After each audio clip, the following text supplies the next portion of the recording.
Pues vamos a empezar con las charlas en vivo. Como hay gente nueva, daros las gracias a lo que habéis venido a este sitio un poquito más alejado del centro de lo que es habitual. Como os decía antes, soy Javier Villarrubia, soy el organizador de TEDx Gran Vía y este es un evento dedicado a la mujer. Es un TEDx Gran Vía Women. Como habéis visto en un vídeo, el que ha proyectado, y no me acuerdo cuál era al principio, diferentes lugares dentro del planeta estamos más o menos simultáneos con una horquilla de 24 horas cubriendo estos eventos. Habéis visto que en España estamos dos y en realidad estamos nosotros porque el otro evento Women que hay en España, este es Barcelona Women, que será el 10 de junio. Por lo tanto, somos los representantes ahora mismo de los eventos en común que hay con TEDx Women en todo el mundo y hasta el 10 de junio seremos los únicos que estamos en esta edición del 2015. En primer lugar, queremos dar las gracias a nuestros patrocinadores. Es de bien nacidos ser agradecidos. En este caso, tenemos como patrocinadores a Google y tenemos a Flagship Store, Escuela de Clientes, que era el sitio donde íbamos a celebrar el evento antes de que ocurriesen los incidentes que no nos han permitido celebrarlos allí. Nos pasa como ocurre también en TED, que le das al pasador un poquito más rápido y te pasas de pantalla. Y bueno, ¿qué deciros a los que ya habéis estado aquí viendo antes? Habéis visto que la temática del tema con relación a la mujer es muy amplia, es muy extensa. Hay muchas cosas de las que se puedan hablar. Hemos tenido una charla de una... Yo cuando lo vi la primera vez pensé, ¿será una roboticista desastre? Cuando en realidad lo que era una roboticista en temas de desastre, que hace robots para intervenir en temas de desastre. En concreto, en España también tenemos una persona que está trabajando en ese campo, sobre todo con el tema de drones. En drones está trabajando muchísimo. Y ese es un tema de mujer. Había temas de reconocimiento facial de emociones y de expresiones emocionales. Ya habéis visto la pobre... Yo no sé cómo ha sido capaz el software de detectar el reconocimiento de las emociones, porque en realidad lo que estaba reconociendo era fundamentalmente la cara de circunstancias de la pobre. ¿Y yo qué he hecho aquí para merecer este castigo de estar aquí poniéndole caritas al iPad? Pero bueno. Como tenemos streaming, espero que sí. Saludos a la gente que está viéndonos por streaming. Y bueno, pues vamos a poco ir dando comienzo a esta jornada. Esta jornada, como os decía, es un evento TEDx Women, es decir, es un evento en el cual vamos a tratar diferentes temáticas de la mujer. La temática de la mujer, como os decía también al comienzo de la sesión anterior, como tal es muy difícil de identificar, porque en principio parece que es un evento temático, donde vamos a tocar el tema de la mujer, pero cuando uno empieza a profundizar, y nosotros que ya este es nuestro tercer TEDx Women, lo que empiezas a descubrir es que en realidad es un tema muy amplio, es un tema muy diverso. Porque ¿qué es un tema de la mujer? En principio la mujer, si somos estrictos, todos los temas que nos pueden interesar a hombres y mujeres le deberían poder interesar. Por lo tanto, no hay ningún tema, en principio, que pudiese decir que fuese más femenino o fuese más masculino. En segundo lugar, si nos interesamos por la problemática de la mujer, si bien es cierto que en ciertos contextos hay ciertas problemáticas específicamente femeninas, en principio esas problemáticas femeninas no tienen por qué ser preocupación exclusivamente de las mujeres, sino que también pueden ser preocupación de los hombres. Y al contrario, ciertas temáticas o ciertas problemáticas exclusivamente masculinas no tendrían por qué ser preocupación exclusivamente de los hombres, sino que también podrían preocupar a las mujeres. La principal dificultad que tenemos a la hora de hacer, como dicen en TED, la curación de un evento de esta naturaleza, es identificar qué podría o qué debería venir a un evento de mujeres. ¿Qué es lo que tiene sentido que venga a un TEDx Women y que no debe ir a un evento que no sea un TEDx Women? Es decir, ¿por qué las 4 charlas que vamos a ver hoy están en un evento TEDx Women y no las hemos aparcado para el evento que vamos a tener el 25 de junio, que es nuestro evento estándar, el TEDx Gran Vía 2015? ¿Por qué? ¿O es que no pasa nada y lo único que hemos hecho es tenemos 54 charlas en el lote, sacamos 4, 5, 6, 7 las que consideremos oportunas, las extraemos y las llevamos? ¿O consultamos agendas de ponente? En TEDx Gran Vía entendemos que no, que una charla para que esté en un evento de mujeres tiene que tener algo que justifique que sea algo para mujeres. ¿El qué? Pues debe ser algo. Hemos intentado ofrecer hoy un conjunto de temas suficientemente amplio y al mismo tiempo diverso, un poco en la filosofía de que el evento no sea como tal temático. Y por lo tanto, vamos a tener una charla en donde se nos va a hablar de una, en principio, competencia que debería estar, o en principio asumimos que es igualmente compartida por hombres y mujeres, pero que luego a la hora de la verdad vemos que hay diferencias. Es decir, que cuando esa competencia está en ejercicio por un hombre y por una mujer, hay diferencias. Y por otra parte, no solamente hay diferencias, sino que las diferencias unas veces obran a favor de las mujeres y otras veces van en perjuicio de ellas. Otra de las charlas que vamos a tener va a hablar de una cosa que cada vez está contándose más, pero que en principio no tiene por qué ser igual para hombres y mujeres. Es decir, el motivo por el cual está en un TEDx Women es que afecta diferente a los hombres y a las mujeres. Algo como puede ser, llamémosle marca personal, podemos llamarle imagen personal, podemos llamarle de muchas formas, pero es un poco el modo en que cada uno se presenta ante el público o ante quien tenga delante en cada uno de los momentos. Otra de las charlas que vamos a tener va a intentarnos contar, bueno, pues que si es verdad o es mentira esto que está ocurriendo con el tema de si la mujer o el hombre, uno está mejor retribuido, las compensaciones que obtiene son las mismas, son distintas. Y siempre en un evento TEDx, en Gran Vía, intentamos evitar una cosa que siempre se nos suele echar muchas veces en cara. Se nos dice, y nosotros tenemos ese problema porque una de las líneas de eventos que tenemos están dedicados a la tecnología y el otro está dedicado a la innovación, se nos suele echar en cara que muchas veces miramos mucho hacia el futuro y que en ese mirar hacia el futuro simplemente lo que hacemos es soñar. En TEDx Gran Vía, desde nuestro primer evento, hemos considerado que no solamente hay que mirar hacia el futuro, sino que hay que mirar hacia el pasado. Porque muchas veces en el pasado tenemos ejemplos, tenemos casos, tenemos algo que nos puede servir de ilustración. Y hoy también vamos a mirar hacia el pasado a ver qué han hecho mujeres que nos pueda ser significativo y pueda ser representativo. Y cuando miramos en un evento TEDx Women hacia el pasado, normalmente nos sorprendemos muchísimo más que si lo hacemos en otros casos. Porque muchas veces sí que es cierto que si hoy la mujer lo tiene más o menos difícil, cuando era el pasado sí que lo tenía muy difícil. Y que haya una mujer que destaque en ese momento, en ese pasado, tiene un mérito adicional. Y tiene el mérito adicional de poder haber destacado. Ya no es simplemente ser excelente, como podría ser un compañero varón, sino el haber destacado en un momento en donde era no solamente difícil destacar, sino simplemente existir o tener una presencia determinada. Y con ello vamos a dar comienzo. La primera de nuestras charlas es una charla en la cual vamos a intentar ver qué está ocurriendo con una cosa que, no por muy utilizada, no por muy, en principio, manida, todo el mundo lo tenga claro. En principio, todo el mundo sabemos que tenemos que tener una buena imagen delante de cualquier persona. Que si tenemos una entrevista de trabajo, pues que tenemos que tener... Uy, se ha hecho de noche. Tenemos que tener una buena presentación, una buena imagen ante la persona que nos va a hacer la entrevista. Muchas veces no nos damos cuenta que ese problema de imagen, a lo mejor lo que tendríamos que hacer es analizarlo desde muchas perspectivas. Porque ¿dónde se encuentra la imagen? Se encuentra en la persona que tenemos delante, la tenemos nosotros, en lo que estamos transmitiendo, en lo que el otro recibe. Bueno, para todo esto tenemos a Silvia, que nos va a dar su opinión al respecto.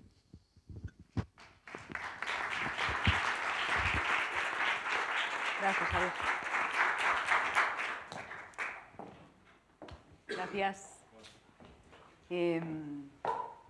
Voy a comenzar mi charla confesando que estoy contenta, estoy emocionada, estoy satisfecha por estar hoy aquí en este foro, considero tan importante, hablando ante tantas personas.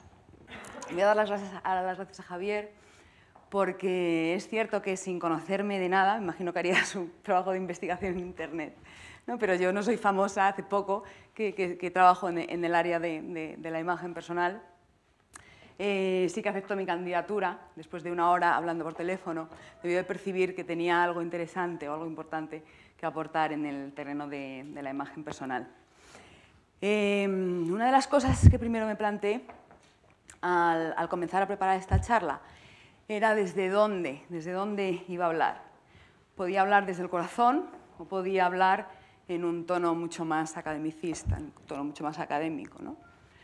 Podía ofreceros una imagen personal muy profesional o podía ofreceros una imagen personal mucho más humana y mucho más auténtica.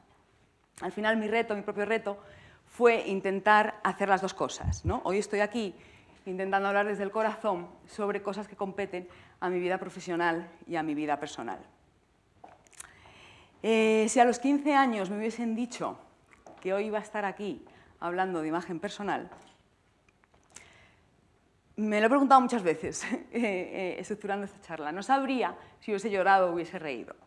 Fue a los 15 años cuando los médicos y mi báscula diagnosticaron que padecía una enfermedad que se llama obesidad mórbida.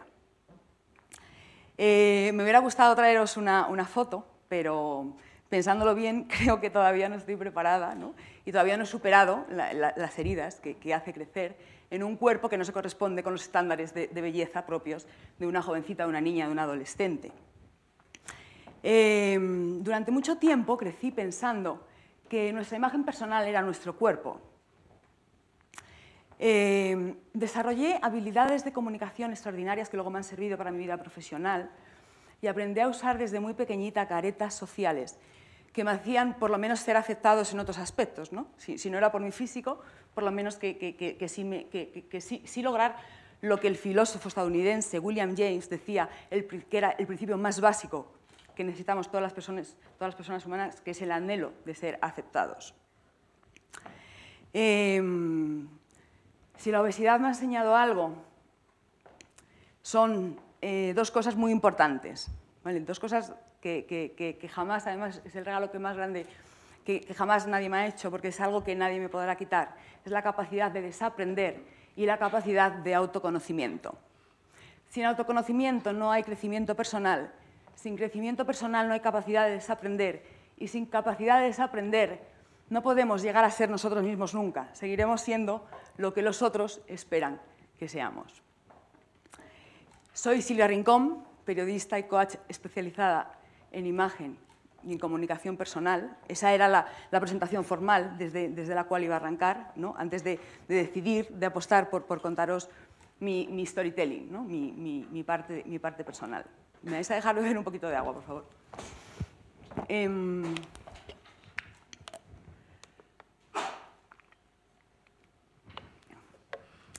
El periodismo nos aporta una preciosa herramienta de investigación que nos permite poder aportar datos e informes sobre determinadas cosas. Y mi objetivo hoy en esta charla es moveros un poco, ¿no? De dónde estéis, no sé dónde estáis, que vayáis un paso adelante o a lo mejor un paso atrás, que es lo que necesitáis hacer primero, ¿no? El caso es haceros reflexionar y que luego podáis pasar a la acción, ¿no? Y decidir qué imagen queréis mostrarle al mundo. Una de las cosas más importantes por las que voy a empezar mi primera diapo, a ver,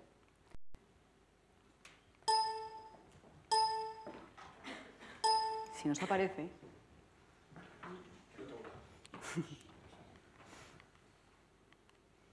A ver. Ahí estamos. ¿Vale? Vale, esta diapositiva es el reflejo de una frase que dice que las apariencias engañan. Esta frase ya ha empezado a utilizarse mucho desde la época grecorromana. Autores como Plinio el Viejo, Virgilio, la usaban para alertar de la falsedad de las cosas que veíamos. He dividido mi charla en tres partes, ¿no? Por un lado vamos a intentar analizar qué es la imagen personal, por qué es tan importante, cuáles son los límites de trabajar en esta imagen personal y por último vamos a dar las claves que ya os las he desvelado y las iré repitiendo porque al final de 18 minutos lo más importante tiene que quedar claro. Lo más importante para tener una imagen personal poderosa es capacidad para desaprender y capacidad para autoconocerse. Luego hablaremos al final de esto, ¿no? ¿Por qué es tan importante? ¿De dónde viene la imagen personal? ¿Por qué le hemos dado siempre, durante todas las civilizaciones, tanta importancia, ¿no? Existe el maestro de ceremonias, que en la época de la prehistoria venía a ser lo que ahora sería un asesor, un consultor de imagen, era el que decía a las personas qué instrumentos, qué pieles, qué adornos tenían que usar en función de su jerarquía, en función de su importancia, ¿no?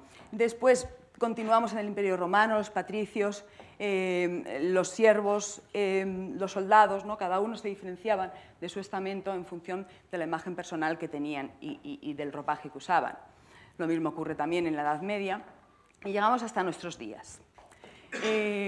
¿Por qué creéis, por qué pensáis que hoy en día adquiere tanta importancia además superficial, ¿no? de lo que es nuestra imagen personal, ¿no? Decía Judy James, que es una experta en comunicación no verbal, que vivimos en una sociedad en la que tener la mejor de las imágenes gana por goleada a tener la mejor de las habilidades. Por su parte, Eduardo Punset, también he querido recoger esta diapositiva, dice que la gente otorga una importancia excesiva a la idea que los demás se hacen de ellos, más allá de sus convicciones o de su trabajo. Bueno, hay varias causas de por qué ahora, por qué en esta época, en esta civilización en la que hoy vivimos, se otorga tanta importancia a la imagen personal. Yo he hecho un proceso de reflexión, un proceso de investigación.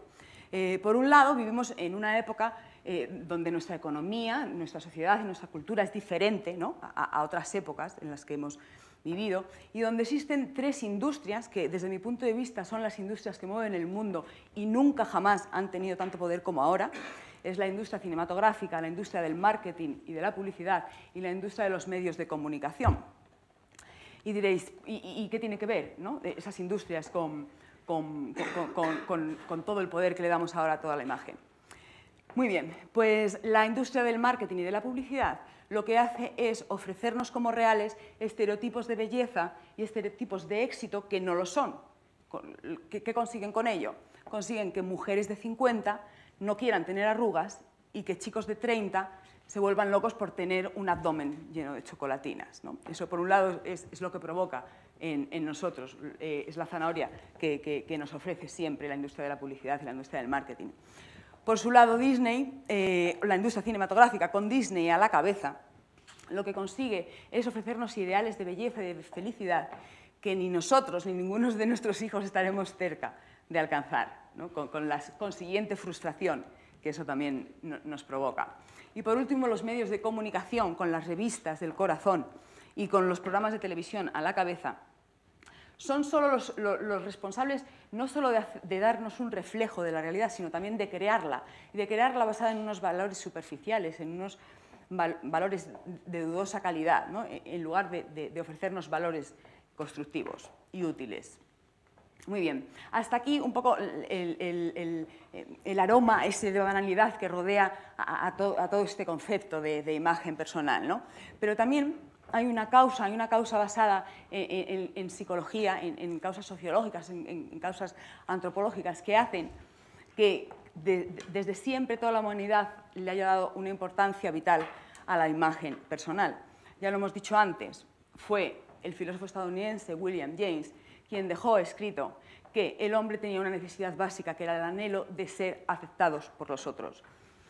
Este anhelo lo que provoca en nosotros es una necesidad de estar constantemente perteneciendo al sistema. Tenemos mucho miedo de salirnos del sistema y de parecer diferentes, ¿no?, de convertirnos en esa oveja negra. De ahí que todos, desde muy pequeñitos, en la escuela, en el colegio, nos adoctrinen para que no nos salgamos de este límite y de este límite, ¿no? Los maestros no quieren niños ni demasiado listos ni demasiado tontos, ¿no? En todo el tema de la imagen personal ocurre un poco igual, ¿no? Aprendemos todos a comunicarnos desde un mismo código para no parecer demasiado diferentes al resto, ¿no?, con ese miedo de ser expulsados de la gran mayoría. Bien. Otra de las cosas que vamos a ver hoy es la conceptualización de la imagen personal. La RAE, lógicamente, al ser un binomio de palabras, no recoge el concepto como tal. Yo he querido hacer un experimento y he preguntado a 50 personas qué era para ellas el concepto de imagen personal. Eran personas con el mismo nivel económico, pero dedicándose a diferentes sectores profesionales, ¿no? Entonces, por un lado, para Beatriz Hernández, es una mujer de 42 años, dueña de una inmobiliaria, el concepto de imagen personal es el siguiente: es nuestra mejor carta de presentación y por eso debemos cuidarla al máximo. Esto que piensa Beatriz es lo que piensa muchísima gente sobre lo que es la imagen personal.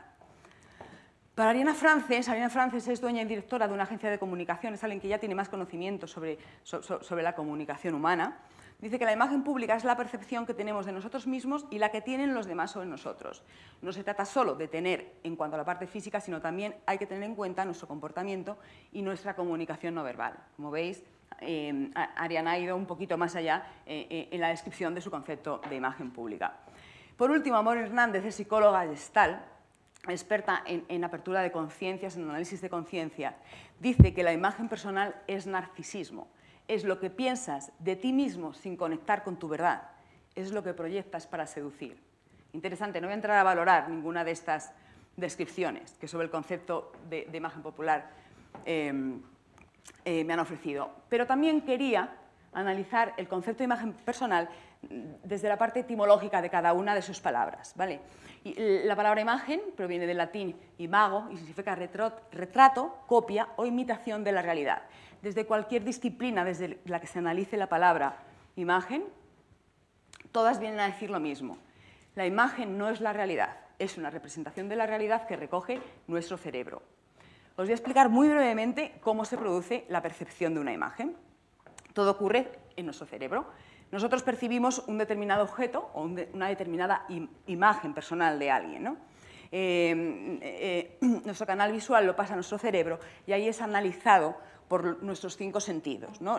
La información empieza a ser analizada por esos 5 sentidos. Después, nuestros valores, nuestras creencias, ¿vale?, que son de cada uno, eso ya no son común al mismo significado que todos tenemos, ¿no?, para este árbol, termina ofreciéndonos una imagen diferente del mismo concepto, ¿vale? Os he puesto aquí un ejemplo, ¿no? La palabra mesa, desde el punto de vista lingüístico, sería el significante del objeto mesa. Y si yo os pido ahora a todos que os imaginéis en vuestra cabeza el objeto mesa y pudiéramos dar a una impresora, imprimir la cantidad de mesas que cada uno de vosotros os habéis imaginado, tendríamos tantas mesas como las que he recogido aquí, ¿vale? Lo que viene a decir que no podemos gustar a todo el mundo, ¿no? La percepción que la gente tiene de nosotros no solo depende de lo que realmente nosotros estemos comunicando, de lo que objetivamente estemos comunicando, ¿no?, sino que el otro, al hacer su proceso de percepción sobre nosotros, está incluyendo en él sus ideas, sus creencias y sus valores, ¿vale? Cuando yo lo descubrí me quedé muy tranquila, me di cuenta que no podía gustar a todo el mundo, es imposible gustar a todo el mundo con nuestra imagen personal. Esto también es un reflejo de que al final vemos el mundo como somos o cómo lo percibimos, ¿vale? Esta imagen es muy curiosa, os la voy a dejar un ratito porque tiene lo suyo, ¿no? Ahora vamos a hablar del concepto persona, también viene del latín personare y hacía referencia a las máscaras que usaban los actores griegos para representar determinados papeles, máscaras, ¿no? Qué casualidad o qué no casualidad que la palabra persona haga referencia a las máscaras. Las máscaras sociales son comportamientos que nos alejan de lo que realmente somos. Existen 3 máscaras sociales fundamentales. La fortaleza es la máscara que usamos para decir que podemos estar derrumbados, ¿no?, pero no queremos que nadie se entere, nos ponemos la máscara esta de somos fuertes. La de la indiferencia, ¿vale?, no me importa en absoluto y estoy destruido por dentro, ¿no? Y la del humor, no me hace ninguna gracia, pero que me pongo mi careta de qué gracia me hace, ¿no? Las máscaras, ¿por qué usamos máscaras? Fundamentalmente usamos máscaras por miedo. Miedo a ser rechazados, miedo a ser juzgados, miedo a exponernos. Y los expertos dicen que cuanto más alejada esté la máscara que usamos de lo que realmente somos, más sufrimos, menos libres somos. ¿Vale? Así que es importante que tengamos en cuenta, que analicemos el tema de las máscaras, que es diferente al concepto de roles, ¿vale? El rol es un papel que interpretamos. Yo puedo ser Silvia trabajadora, Silvia madre, Silvia amiga, ¿vale? Esos son roles. Y otra cosa son las máscaras. Muy bien. Bueno, pues ahora ya tenemos información suficiente para hacer nuestro propio concepto de lo que es la imagen personal. La imagen personal es la información que una persona transmite de forma consciente o inconsciente, daros cuenta de que es muy importante esta parte, a los otros a través de las diferentes máscaras y lenguajes que usamos. Hemos hablado de lo que son máscaras, ahora un poquito más adelante vamos a hablar de lo que son los lenguajes, ¿vale? ¿Cómo se construye nuestra imagen personal? Bueno, pues aquí voy a hablar de 3 conceptos, voy a pasar por ellos de forma rápida, ¿no?, porque si no serían contenidos demasiado académicos para el poco tiempo que tenemos. Por un lado, la construcción de nuestra imagen personal pasa por un sencillo proceso de comunicación, un básico sencillo proceso de comunicación donde hay un emisor, que soy yo, soy la persona que me expongo, la que estoy transmitiendo una imagen. Hay un receptor, que es el que me recibe, ¿vale?, es el que está percibiendo mi imagen. Hay un mensaje, que es todo lo que yo estoy comunicando a través de los diferentes lenguajes que manejo de forma consciente o inconsciente. Y hay una cosa muy importante, que es los códigos de comunicación que estoy utilizando para comunicarme. Si nuestros códigos de comunicación no coinciden, por mucho que me espere en querer comunicarte una determinada forma, nunca vas a llegar a entenderme ni a interpretar lo que yo te quiero comunicar. ¿Vale? Siempre pongo el ejemplo. Imaginaos que me interesa muchísimo la moda y que yo a través de mi forma de vestir quiero comunicar ciertas cosas, ¿no? Me documento, leo, sé qué marcas son caras, qué marcas no son caras y utilizo mi vestimenta para comunicar ciertas cosas. Si llego a un foro en el que nadie sabe absolutamente nada de marcas, nadie le interesa ese mundo, no compartimos el mismo código, las cosas que yo quiera comunicar a través de mi vestimenta van a ser indiferentes, no van a llegar, no van a tener el significado que yo quiero que tengan. Esto en cuanto al proceso de comunicación, ¿no? La imagen personal se transmite a través de un sencillo proceso de comunicación. Vamos a hablar ahora de percepción, ¿no? La percepción se produce desde dos tipos de ángulos. Están los contenidos objetivos de la percepción, significa que todos, me atrevo a decir absolutamente todos, estamos viendo ahora mismo lo mismo, ¿no? Son 6 líneas en forma vertical y agrupadas de 2 en 2, ¿no? El color es un negro borroso. Y esto es lo que estamos viendo absolutamente todos, de forma objetiva. Sin embargo, ¿qué ocurre con esta imagen?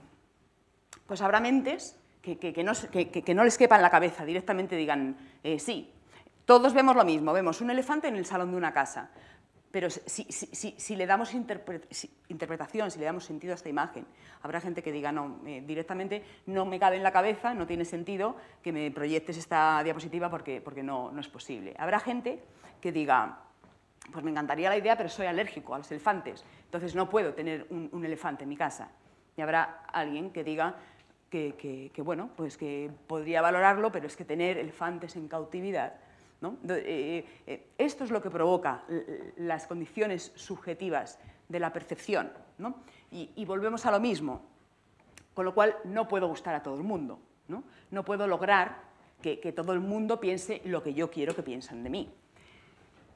Podemos aprender muchos lenguajes, claro que podemos aprender muchos lenguajes. ¿Cuáles son los lenguajes principales que participan en la construcción de una imagen personal? El lenguaje del vestuario, el lenguaje de la comunicación no verbal y el lenguaje de la comunicación verbal. Nuestro vestuario, dice Alicia Michavila, tiene una tesis doctoral publicada en Internet que se llama El lenguaje del vestido, que nuestro vestido nos ayuda a aparentar lo que no somos, a ocultar lo que somos y a disfrazarnos de lo que nos gustaría ser. Me parece maravillosa, ¿no? La descripción de este tipo de lenguaje. Efectivamente, siempre ha existido, siempre hemos comunicado con nuestra vestimenta, ¿no? Una cosa es utilizarla en determinados contextos, ¿no? El saber los protocolos, y otra cosa es querer comunicar cosas con nuestro vestuario, ¿no? Es un lenguaje muy poderoso. Después está el lenguaje de la comunicación no verbal. Entonces, hay quien dice que todos somos expertos en comunicación no verbal. Desde que nacemos, el bebé está mirando a sus progenitores, observando su rostro y esperando analizar los gestos por parte de su progenitor y viceversa, ¿no? Quiere que su progenitor aprenda a interpretar sus gestos para saber cuáles son sus demandas. Luego estos códigos tan sencillos se van complicando, ¿no?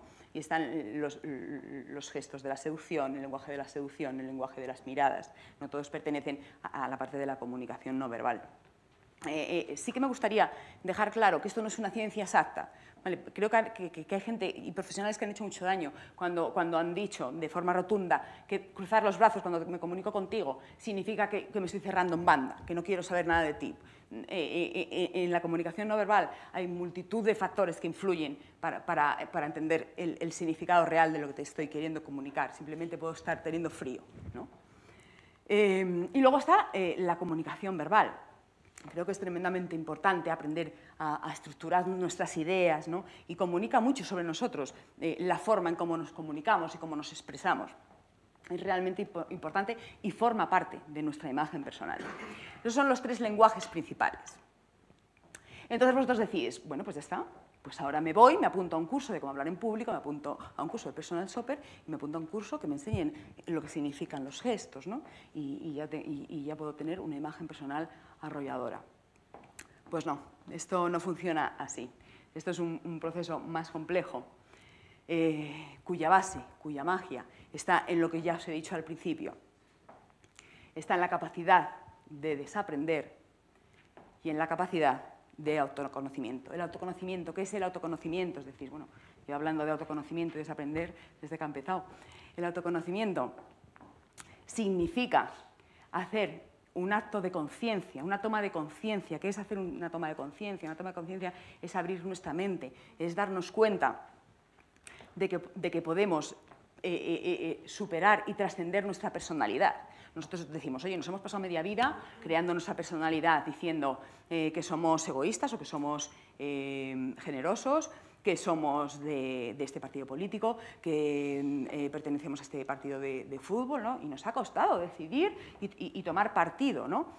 Y ahora llega alguien a decir que tenemos que desmontar nuestra personalidad. Decía, simplemente un dato, decía el Premio Nobel de Economía, Amartya Kurma, que la mayor parte de la gente somos otra gente. Nuestra personalidad se forma a través de los valores, de las enseñanzas y de los conocimientos que nos han transmitido primero nuestros padres, después nuestros maestros, nuestros amigos, nuestros jefes. Por otro lado, la necesidad de desaprender es imprescindible y necesaria para dejar de ser lo que los otros quieren que sean, ¿no? Es desaprender para crearte, para crear tu propia identidad, para decidir quién quieres ser realmente, ¿no? Después de haber desaprendido cosas que a lo mejor no son tuyas, ¿no? Si hiciéramos un acto de reflexión y nos paráramos a pensar quiénes somos realmente, qué pensamos de determinadas cosas, quién me inculcó este valor, ¿no? Este valor es mío. Normalmente la señal de que algo no es nuestro es que nos hace sufrir, es que estamos usando demasiadas máscaras. He traído una herramienta muy básica para explicaros el nivel de conocimiento en el que podéis estar cada uno de vosotros o los niveles de conocimiento que existen en general, ¿vale? Desde varios puntos de vista, desde mi conocimiento y desde el conocimiento que el otro puede tener sobre mí. Entonces, en el primer cuadrante, arriba a la izquierda, es la parte que yo conozco sobre mí y que además muestro al mundo y el mundo percibe tal como es. En el cuadrante superior de la derecha está lo que yo desconozco y los demás conocen de mí. Esto es muy importante. Este área de conocimiento es muy importante. Si alguien te dice que te pareces a una jirafa, no le hagas caso. Si te lo dicen dos personas, mírate al espejo. ¿Vale? Es muy interesante escuchar, ¿no? Un experimento que yo hago en mis cursos, reparto unas hojas en las que los alumnos pueden valorar hasta 11 aspectos sobre mi persona, ¿no? Y los resultados, ya os he dicho que varían mucho en función de muchas, de cómo era vestida, de los códigos que utilice, de cómo me dirija a ellos. Y eso es una herramienta poderosa que me enriquece cada día, ¿no? Porque descubro cosas de mí que yo no sé, ¿no? Es un experimento que os invito a que realicéis.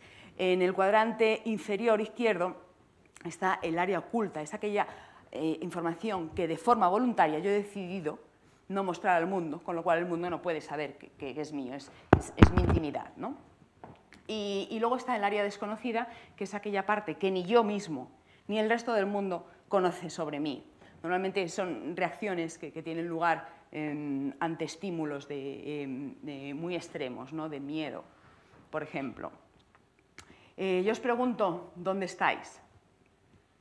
¿Dónde creéis que estáis cada uno de vosotros? La gente, bueno, antes de terminar, quiero que sepáis que todo esto que os cuento no es misticismo, ¿vale? No pertenece a ciencias ocultas, a ciencias extrañas. Yo creo que algo está cambiando. Afortunadamente, las principales escuelas de negocio de los países más desarrollados económica, social y culturalmente están ofreciendo formación a sus líderes sobre espiritualidad. ¿Por qué? Porque se han dado cuenta que las herramientas clásicas de management no les están sirviendo para solucionar problemas que esta crisis, esta profunda crisis de valores, está ocasionando. ¿Vale? Creo que el mundo parece que está volviendo a querer ser más auténtico. Y somos las personas las que tenemos que empezar por ello, que somos las que movemos el mundo. Ahora sí que termino diciendo que cuando estéis pensando en proyectar vuestra imagen personal, no penséis que la gente quiere que seáis perfectos. La gente quiere que seáis auténticos, que seáis honestos. La gente no quiere conocer solo vuestras fortalezas, quiere que tengáis humildad para ofrecer también vuestras debilidades. La gente no quiere saber si tenéis mucho dinero, quiere saber si vais a ser generosos con ellos, ¿no? Honestidad, generosidad y humildad son 3 valores que si conseguís trabajar con ellos, interiorizarlos y hacerlos parte de vuestra imagen personal, conseguirán dejar huella. Creo que más que hablar de imagen personal, tendríamos que hablar de ser coherentes entre lo que pensamos, sentimos o decimos. Por último, lo único que quiero decir es que la magia de nuestra imagen personal está en la capacidad de desaprender y en la capacidad de autoconocernos. Gracias.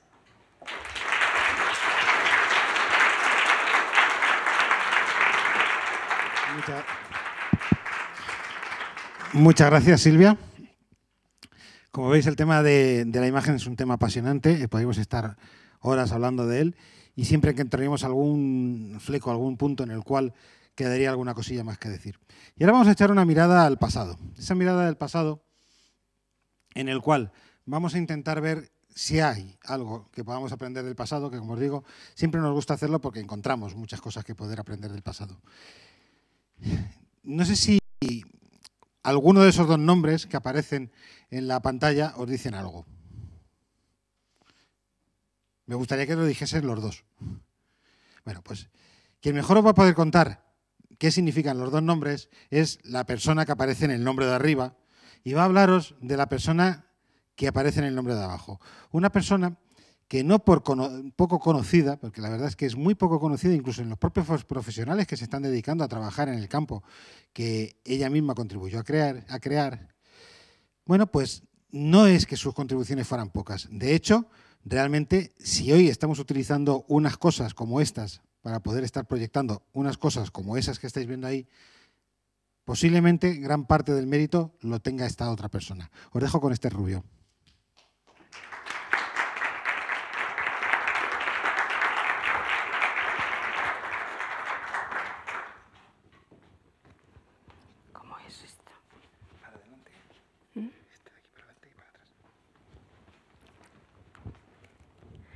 Buenas tardes. En primer lugar, quiero agradecer el que se me haya invitado a participar en este evento de TED Gran Vía Mujeres y, en segundo lugar, celebrar el bicentenario de Ada Byron Lovelace, que es precisamente este año cuando se cumplen 200 de su nacimiento. ¿Qué es lo que me ha llamado a mí la atención de Ada Byron? Pues varias cosas, pero fundamentalmente 2. La primera es su interés y su dedicación al estudio de las matemáticas y la aplicación práctica para desarrollar máquinas automáticas. Esto ocurría en el siglo XIX y con ello entró de lleno en la cibernética, que era una cuestión muy de moda en este siglo. Y además rompió los estereotipos tradicionales. Las mujeres en el XIX no accedían a la vida pública, no podían estudiar, no podían acceder a las universidades y Ada Byron consiguió ser una persona capaz de estar en el espacio público y además hacernos aportaciones tan interesantes que gracias a ella y a Babbage hoy disponemos de ordenadores y de las estupendas tecnologías digitales. ¿Y cómo es que llegó Ada Byron en esas circunstancias tan poco favorables a conseguir estudiar y estar en el mundo público trabajando en la modernidad de aquel tiempo y además haciendo aportaciones que, como he dicho, pues nos llegan hasta nuestros días, ¿no? Y ahí me encontré con 3 personas, 2 mujeres que fueron muy importantes en su vida, su madre, Annabella Milbank y su amiga y tutora Mary Somerville, una científica también autodidacta, y un hombre, Charles Babbage, que fue capaz de entender, de comprender el talento de Ada y abrió camino para que pudiera desarrollarlo. Ada Byron nació en Londres en 1815, en una familia de la alta burguesía londinense. Su padre, Lord Byron, estaba casado con Annabella Milbank. Al año de este matrimonio nació Ada y unas semanas después del nacimiento de Ada el matrimonio se separó y George Byron dejó Inglaterra y no volvió a ver a su hija, con lo cual Ada no llegó a conocer personalmente a su padre. Fue una niña ya desde pequeña que destacó por sus capacidades y sus intereses no por las matemáticas. Cuando era pequeña era por las cosas mecánicas, le interesaba mucho el funcionamiento de las cosas mecánicas. Su madre se preocupó de proporcionarle tutores para su formación. Tenemos que pensar que, como he dicho antes, el acceso a la educación para las mujeres estaba cerrado y sobre todo para la educación superior.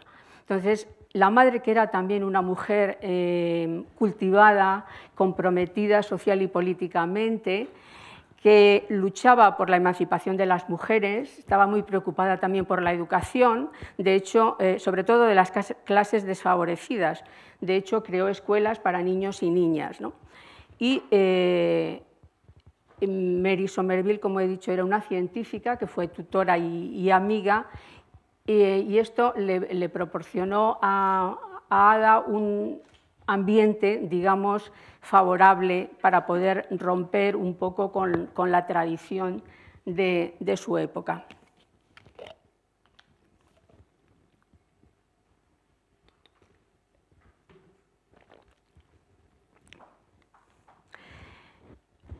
Mary Somerville fue una científica autodidacta, pero no intentó ir a la Universidad de Cambridge y no le admitieron, pero ella escribió varios libros de ciencias, el más conocido quizás es este, sobre la conexión de las ciencias físicas, y como he dicho, fue no solo tutora, sino también amiga de Ada Byron. Entonces, este ambiente favoreció el que Ada pudiera desarrollar esas capacidades. Cuando ya fue adulta, continuó con su formación y lo hizo, ya en este caso, en otros medios informales, ¿no?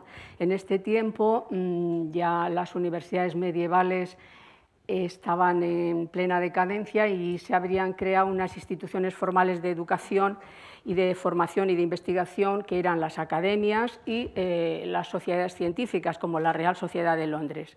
Pero claro, estas son unas instituciones que también están cerradas para las mujeres. Entonces, bueno, pues las propias mujeres crean espacios donde poder enseñar y aprender, y sobre todo espacios de comunicación, ¿no? Y estos eran las sociedades científicas y literarias, que eran lugares mixtos donde participaban mujeres y hombres. A veces eran dirigidas por las mujeres, concretamente la Sociedad de las Medias Azules.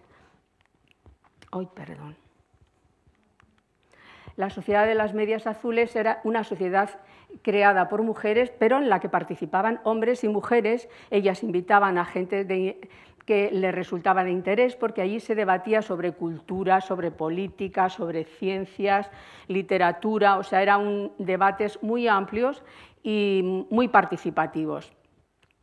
Precisamente en uno de estos círculos científicos es donde Ada Byron Lovelace conoció a Charles Babbage. Y desde el primer momento Babbage fue consciente de la creatividad y la capacidad y conocimiento que tenía de las matemáticas y el interés que mostró. Babbage era un matemático, profesor de la Universidad de Cambridge, que pasó la mayor parte de su vida diseñando máquinas automáticas. ya había, cuando conoció a Ada Byron, ya había diseñado la máquina diferencial que hacía unos cálculos bastante elementales, y ahora había diseñado otra que se llamaba la máquina analítica con más capacidad de operaciones, ¿no? De hacer operaciones. Pero eran diseños teóricos, estaba muy empeñado él en que el gobierno británico le subvencionara, le financiara un prototipo para ponerla en marcha, pero no lo conseguía. Entonces, entre otras cosas, porque tampoco había hecho un diseño suficientemente grande para poder hacer entender cómo funcionaría la máquina, que es lo que hizo después Ada Byron. Babbage había hecho unos diseños, unos esquemas, pero el que había hecho el diseño más práctico para poner en marcha fue un ingeniero militar italiano, Luigi Menabrea. Entonces, este fue el texto que Ada utilizó, lo tradujo al inglés, y en este trabajo fue descubriendo los errores que había, tanto los de Babbage como los de Menabrea.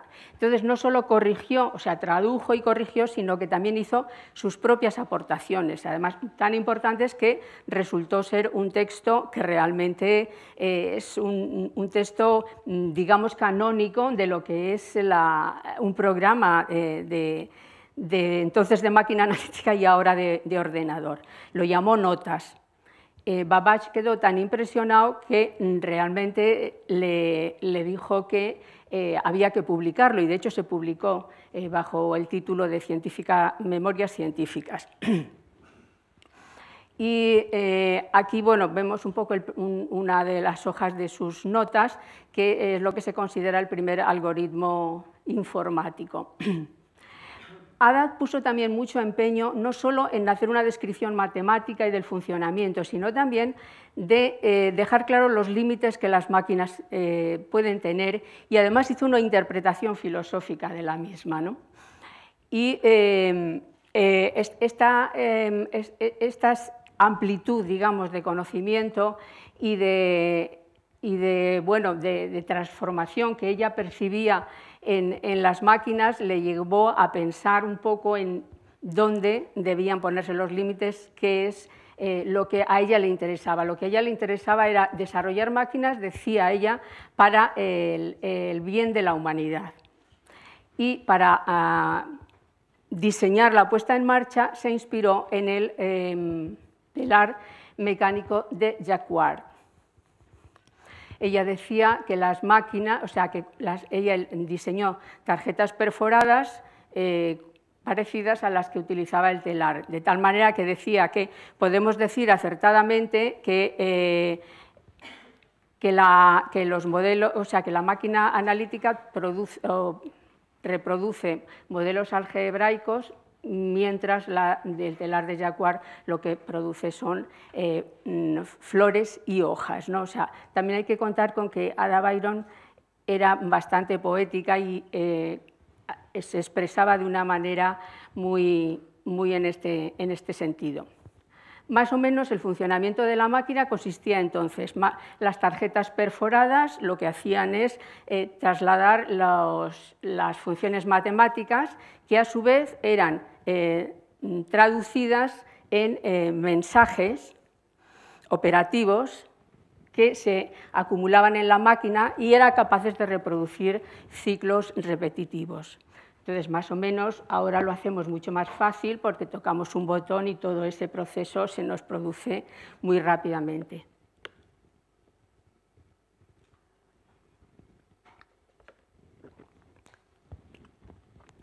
Entonces, sin esa capacidad de transformación de las funciones matemáticas en mensajes operativos, no habrían sido posibles los ordenadores que utilizamos hoy en día. Por eso el trabajo de Ada se considera el primer programa, el primer lenguaje de ordenador. Aunque esta máquina nunca llegó a funcionar porque el gobierno británico no apoyó, y Ada le puso empeño para que realmente esto se pudiera producir, pero no se hizo. Charles Babbage, como he dicho al principio, fue desde que la conoció consideró que era una mujer realmente creativa, innovadora y tuvieron una relación intelectual realmente productiva. Él la llamaba la encantadora de los números, de tal manera que le escribió para decirle su impresión sobre ella misma y le dice en una carta que le escribe: es imposible que todo esto lo haya aprendido por intuición. Cuanto más leo sus notas, más me sorprende y lamento no haber explorado antes una vena tan rica y tan noble y de tan noble metal. Claro, esto conviene resaltar aquí lo que esto significa en el siglo XIX, que un hombre reconozca la excelencia y la capacidad de las mujeres, porque no era lo habitual. Bueno, ahora tampoco a lo mejor lo es mucho, ¿no? Pero bueno, entonces era más llamativo, ¿no? Llegado este momento, Ada ya tenía 24 años, estaba casada con el conde de Lovelace, tenía 2 hijos y una hija, y aquí también volvemos a ver la actualidad de Ada, es decir, ella tiene un conflicto entre la vida familiar y la vida profesional, porque ella quiere ser autora, quiere ser profesional y no quiere dedicarse a lo que la sociedad determinaba que tenía que hacer por ser mujer, ¿no?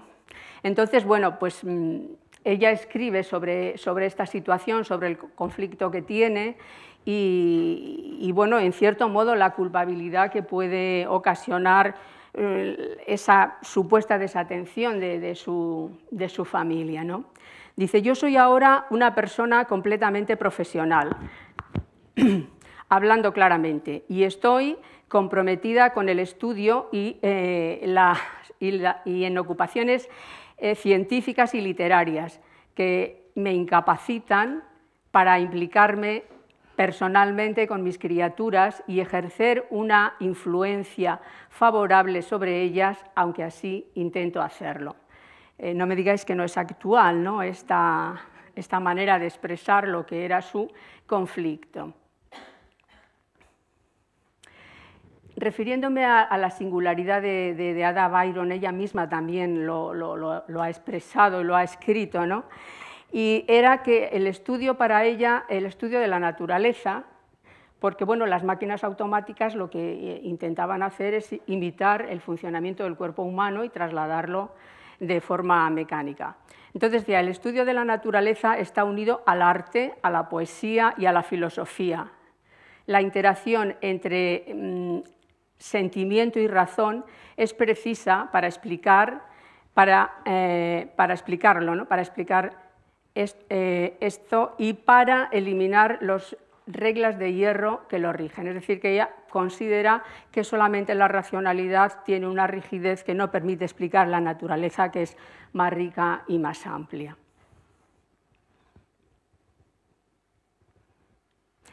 Y lo expresaba también con una frase suya, que es esto: los números marchan al son de la música.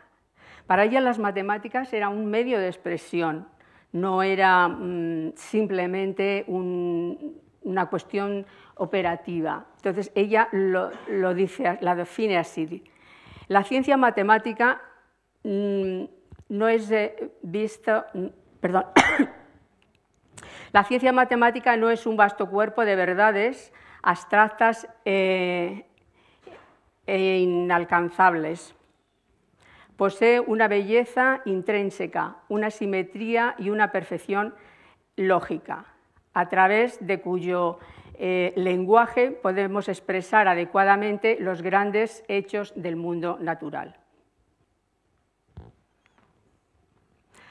Como decía al principio, ella no solo hizo la interpretación matemática, sino que también hizo una interpretación filosófica de lo que la máquina podía ser y hacer, ¿no? Entonces, nos habló también muy claramente de lo que serían los límites que habría de tener, porque ella pensaba que tenía que redundar en el bien de la humanidad, ¿no? Decías, la máquina analítica no tiene la pretensión de originar nada, solo puede hacer lo que le ordenemos que haga, Puede seguir el análisis, pero no tiene el poder de anticipar verdades o relaciones analíticas. Su competencia reside en asistirnos, poniendo a nuestra disposición aquello con lo que estamos ya familiarizados.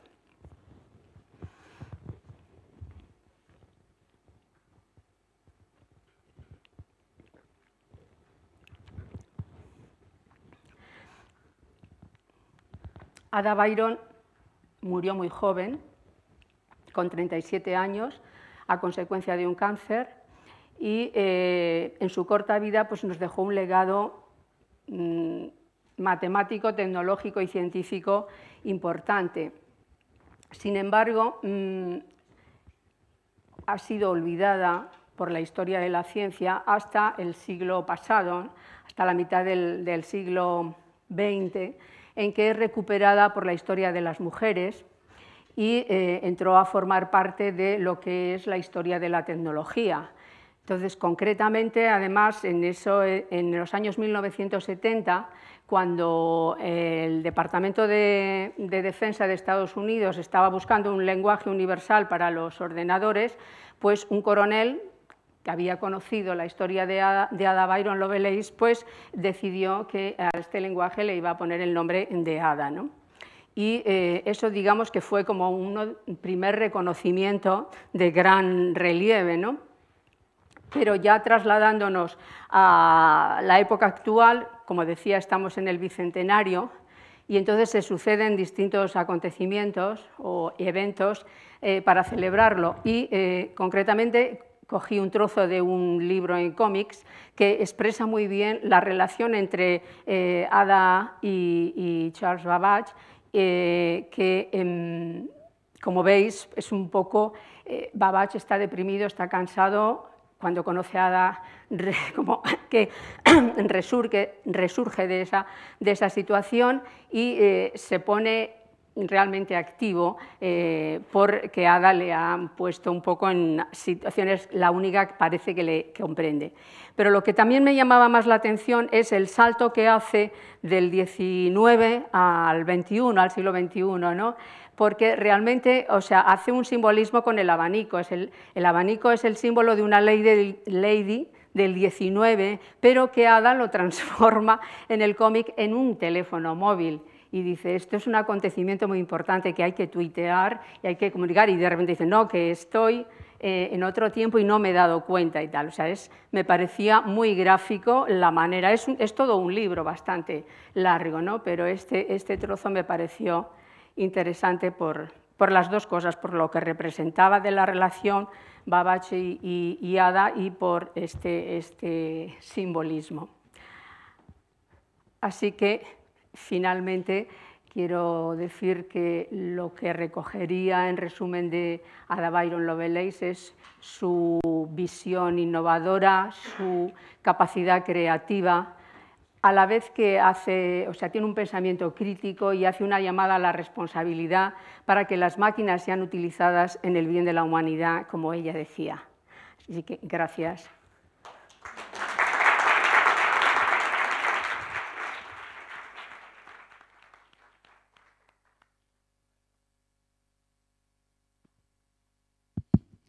Muchas gracias, Esther. La verdad es que da gusto ver cómo con sus más, con sus menos, con sus dificultades, con sus problemas, teniendo la vida más complicada de lo que muchas veces nos queremos imaginar. Muchas veces las personas realmente han logrado destacar por lo que tenían dentro, incluso frente a las dificultades. Y siempre, siempre ha sido posible, aunque no haya sido un reconocimiento. Una de las cosas que más me llama la atención cuando empecé a investigar un poco el personaje es que muchas de las cosas que ha escrito no se reconocen que las escribió porque no las escribía con su nombre, muchas las publicaba Charles Babbage, y luego se ha descubierto, esta mujer se llamaba Augusta Ada Byron. Y entonces muchas de las cosas que encontramos por ahí que tienen escritas por ella están escritas con las iniciales de su nombre. Porque en aquel momento escribir con el nombre algo, además de un tema tan técnico, tan profesional o tan científico como era este, y ponerle las letras, simplemente le permitía no demostrar, no reconocer ante el público que era una mujer. Es Es decir, parece ser que encontraba el reconocimiento cuando no demostraba que era mujer, cuando en realidad el hecho tendría que ser el contrario. Es decir, tiene mucho más mérito que esta mujer hubiese hecho lo que hizo porque precisamente era mujer. Ya era el mérito para ser cualquier persona, pero si es una mujer todavía el mérito es muy superior. Bueno, vamos a una cosa. Os he dicho antes que teníamos 4 ponentes. Bueno, os he mentido, tenemos 4 y un trocito. Tenemos 4 y un trocito porque iba a haber una ponente que al final no pudo venir. Todos hablamos de la diferencia horaria entre diferentes países. Bueno, pues hay una diferencia también, que es la diferencia de los horarios vacacionales. Esta persona iba a haber venido hasta que descubrió que coincidía el evento con el periodo de vacaciones de su hijo en el Reino Unido. Y entonces está en su casa de campo. Es una persona que es una gran investigadora. Leyéndose un libro que todo el mundo que quiera lo puede leer, porque es una novela muy entretenida, que se llama Enigma, de Robert Harris, que se centra en cómo se descifró las claves, que además están muy de moda ahora, de la Segunda Guerra Mundial, de la máquina Enigma.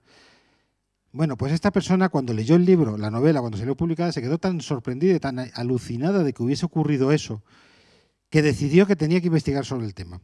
El centro en donde estaba un señor que es muy conocido ahora también porque ha salido publicado, bueno, se ha publicado en la película, porque el libro no conseguimos que lo traduzcan en español, que se llama Alan Turing. Bueno, pues resulta que ese centro en donde Alan Turing, junto con otro montón de gente, investigó y logró desencriptar los códigos de los alemanes durante la Segunda Guerra Mundial, que se llama Bletchley Park. Bueno, pues esta persona, Kerry Howard, decidió que quería investigar qué ocurrió en Bletchley Park, porque lo que más le llamó la atención es que mucho que se está diciendo acerca de que Alan Turing y que hubo un centro donde se había criptógrafos, bueno, pues en ese centro había hasta 15.000 personas trabajando, es decir, más o menos lo que tenemos en este complejo de edificios, pero más del 80% eran mujeres. La imagen que se suele dar de Bletchley Park es que es un centro en donde había un grupito de criptógrafos hombres que desencriptaron, por su genialidad, las claves de los nazis. En realidad es un centro en donde había 15.000 personas, de las cuales más del 80% eran mujeres, que contribuyeron muy significativamente. Nunca se les reconoció como criptógrafas porque la ley del gobierno del Reino Unido entonces impedía ocupar un puesto de criptografía a una mujer. Parece ser que del 19 al 20 tampoco se había avanzado tanto. Bueno, habían pasado 100 y pico años desde la época de Lovelace, pero no se había avanzado tanto. Y lo que ocurrió es que aquellas mujeres matemáticas que destacaban se las nombraba criptógrafos, aunque seguían siendo, como su puesto de trabajo, administrativas.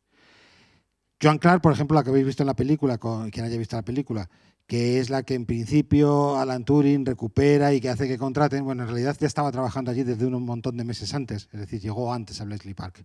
Y hay un montón de mujeres.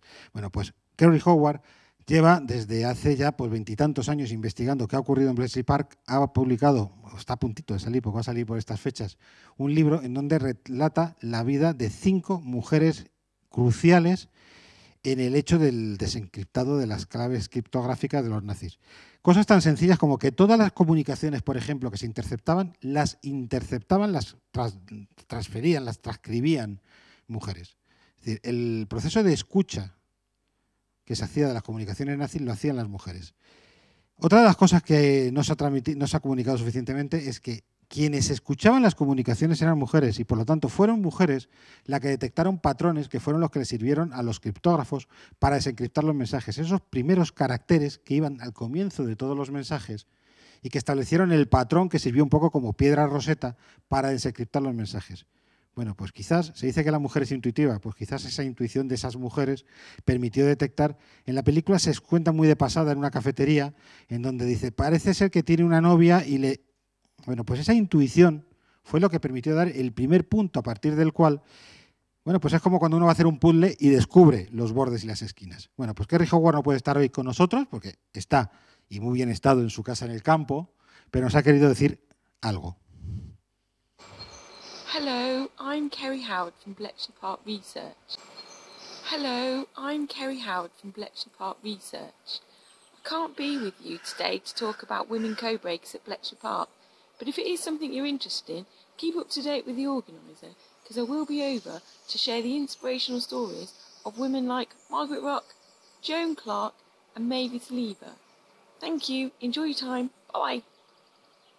No sé cuándo lograremos tenerla, porque ya me da pánico a mí los calendarios escolares, pero es una de las personas que se ha comprometido en que vendrá un buen día aquí a contarnos, bueno, pues todo lo que ella ha descubierto, todo lo que ha investigado y un poco, pues eso, cómo las mujeres no solamente eran las secretarias de los criptógrafos, sino que muchas veces, aunque sí es cierto que Alan Turing fue un personaje crucial y también nuevamente muy poco reconocido, entre otras muchas cosas, pues porque tenía el compromiso de no desvelar el secreto de lo que había estado haciendo.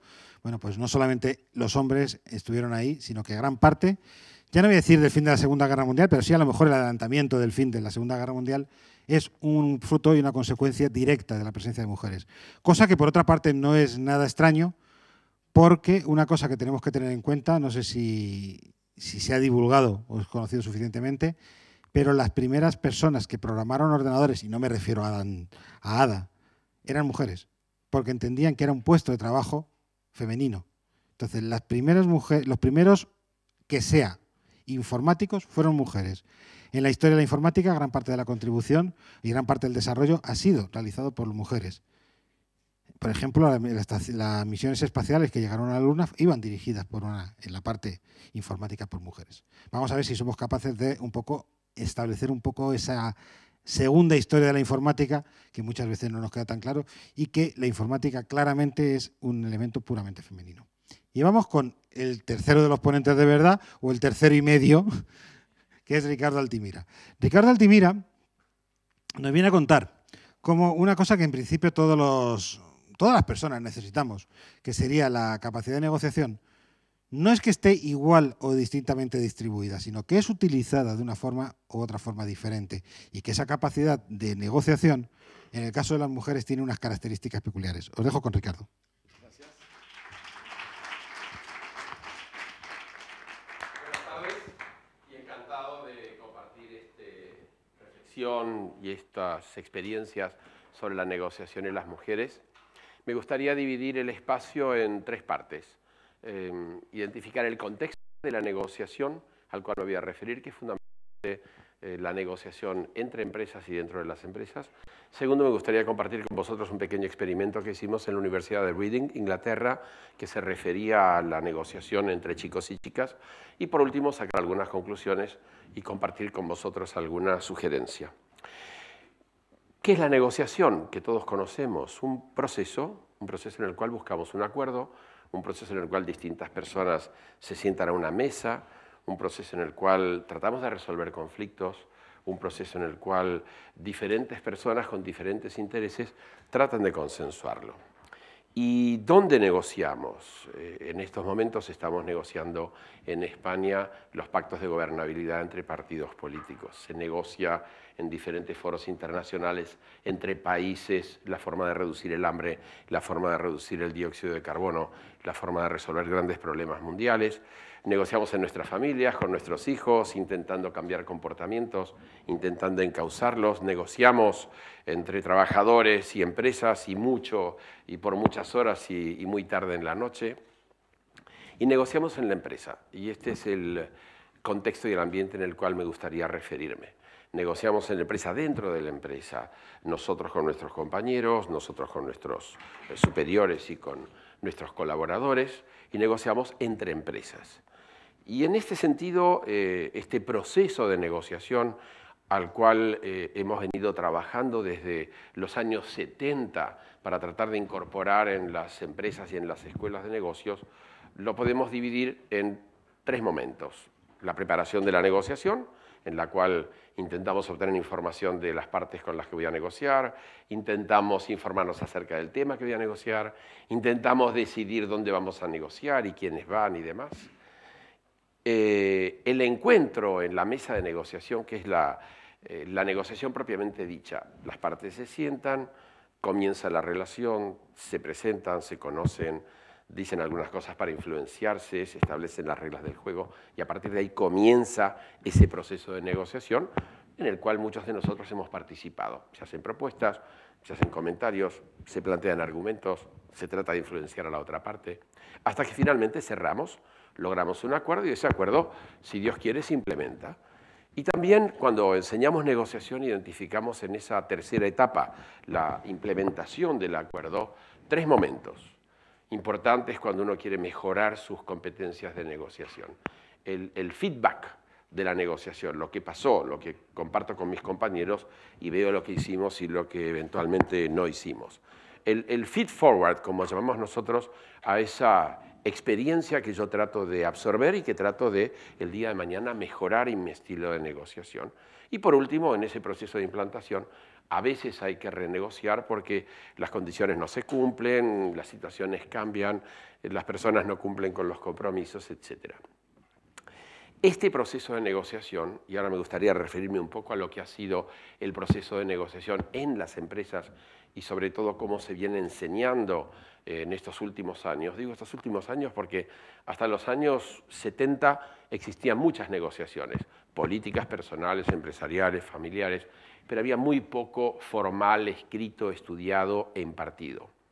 Al final de los años 70, el Instituto de Negociación, The Negotiation Institute, en New York, con el matrimonio Nierenberg, y a principios de los 80, el Centro de Negociación de Harvard, dentro de la Escuela de Leyes, que se llama Harvard Negotiation Project, lanzaron un mensaje al mundo. Finales de los 70, Jerry Nierenberg y su mujer Juliet dijeron, todos ganan, everybody wins.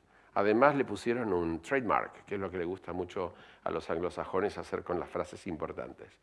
Y luego a principios de los 80, Harvard creó un equipo de trabajo que sigue existiendo hoy día y que de alguna manera ha sido un antes y un después en la enseñanza de la negociación. Escribieron un libro famosísimo, Obtenga el sí, y crearon una metodología de negociación que la llamaron ganar-ganar. Y a partir de ahí el mundo se llenó de libros y se llenó de profesores y facilitadores y entrenadores de negociación. Aquí en España somos 350 más o menos los que estamos dedicados a enseñar e impartir negociación. En el mundo entero hay miles de libros. Si uno entra en Amazon, encuentra miles de libros escritos a partir de ese Getting to Yes de los años 80. Y allí identificaban esa negociación, ganar-ganar, en la cual las partes tratan de buscar un acuerdo de una manera inteligente, tratan de utilizar criterios objetivos, tratan de plantear opciones que puedan ser beneficiosas para todas las partes, frente a la negociación adversarial del ganar-perder, donde uno está aplicando presión sobre la otra parte. ¿Y por qué lo comento? Porque la enseñanza de la negociación a partir de este fenómeno que se produjo en Nueva Inglaterra, me refiero solamente a la negociación occidental, porque luego la negociación en la China y en el África y en Medio Oriente y en India es totalmente diferente. Es un capítulo aparte, pero voy a referirme a la negociación occidental que de alguna manera se transformó a partir de este fenómeno del Obtenga el sí, del Getting to Yes del equipo de Harvard. Y se transformó porque se incorporó el concepto de la negociación dentro de la currícula de las universidades, de las escuelas de negocios, de la formación de empresas. Entonces, formadores y profesores y facilitadores nos dedicamos a acompañar a las empresas y a acompañar a los alumnos de las escuelas de negocios a aprender. En mi caso particular, 25 años dando clases en escuelas de negocios de distintos países, intentando transmitir estos principios de negociación. Para tratar de profundizar en cómo negocian las mujeres, y ahora me voy a referir a un pequeño experimento que hicimos para la Universidad de Reading hace pocos años, con un grupo de profesores de escuelas de negocios de Italia, de España y de Latinoamérica, en la cual convocamos un grupo de personas, conseguimos voluntarios que participaban de nuestros talleres y a lo largo de un año y medio, en 200 talleres en estos países, lo que hicimos fue ejercitar un cierto caso. La negociación se enseña con casos que son prácticamente pequeñas simulaciones. Cada una de las partes que se supone que tiene que negociar asume un determinado rol, se sientan en la mesa, ejercitan la negociación, se observa, se corrige, se analiza, se mejora. Una técnica de mejora de habilidad como si aprendieras a mejorar tu swing de golf o tu revés del tenis. Entonces, lo que nosotros hicimos con estas personas que participaron en este proyecto, una media de 30 personas, generalmente directivos, porque esto se hacía en programas de los que se denominan Executive MBA. En estos talleres de una media de 30 personas, simulamos un caso de negociación entre 3 empresas. Una negociación compleja, una empresa francesa, una empresa norteamericana, una empresa española. Dividíamos a los alumnos en mesas en las cuales había 6 personas. 2 representaban a los franceses, 2 a los españoles, 2 a los norteamericanos. les dábamos las instrucciones para que en la mañana las leyeran y asumieran su papel, se vistieran, utilizando un concepto que hemos visto en la presentación, en la excelente presentación primera aquí, se vestían y asumían ese rol, esa persona de cada una de estas tres empresas y luego negociaban durante la tarde en grupos de 2 por empresa, uno negociaba, el otro observaba, cambiaban de ronda, de forma tal que nosotros tuvimos a lo largo de esos ejercicios la oportunidad de ver cómo las personas actuaban y al mismo tiempo la oportunidad que se calificaran entre ellos mismos, porque al final de la negociación, al final de la tarde, le decíamos, por favor, evalúa a la persona que tienes a la derecha según una serie de competencias. Entonces, por un lado, nosotros, los encargados de estos talleres, lo que hicimos fue calificar los acuerdos de forma tal de poder decir, este acuerdo es mejor que este otro, porque tiene más calidad, porque es más viable, porque es más completo, porque es más creativo, y de alguna manera hicimos un ranking de acuerdos. Y por otro lado, le pedimos a las personas que opinen de su compañero o compañera de la derecha, según ciertos criterios para poder definir un buen negociador o negociadora. Desde el punto de vista de la argumentación de la persona, desde el punto de vista de cómo gestionaba ese encuentro de 6 personas, cómo gestionaba la agenda, porque es una negociación que dura varias horas y por lo tanto hay que saber manejar el tiempo, de cómo escuchaba, que es un elemento fundamental para la negociación y para la vida, pero para la negociación fundamentalísimo, cómo nosotros calificamos nuestra compañera o compañero de la derecha desde el punto de vista de su escucha activa, y al mismo tiempo cuán flexible era la persona. Como resultado de este pequeño trabajo de investigación práctica, lo que nosotros obtuvimos fueron los miles de evaluaciones de las personas, por una parte, y por otra parte, una serie de contratos, acuerdos que nos permitían decir esta mesa ha trabajado mejor que esta otra. ¿Cuál fue nuestra conclusión? Pues la voy a resumir. El trabajo está en Internet. Si alguien no puede dormir, lo puede ver en Internet y esto enseguida los va a hacer entrar en sueño porque estos trabajos académicos tienen ese poder así tremendamente barbitúrico. Pero básicamente las conclusiones fueron 2. Una, las mesas en las cuales había chicos y chicas o las mesas de chicas solas obtenían acuerdos sensiblemente mejores que las mesas donde había solamente chicos. 1. 2.